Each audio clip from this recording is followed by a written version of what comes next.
And as some of you may know, about 5 months ago, I had a liver transplant.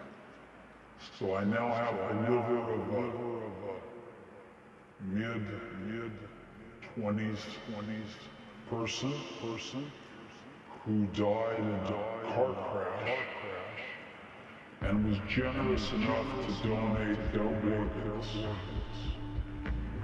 And I wouldn't be here without such generosity. So I hope all of us can be as generous. I'd like to become organ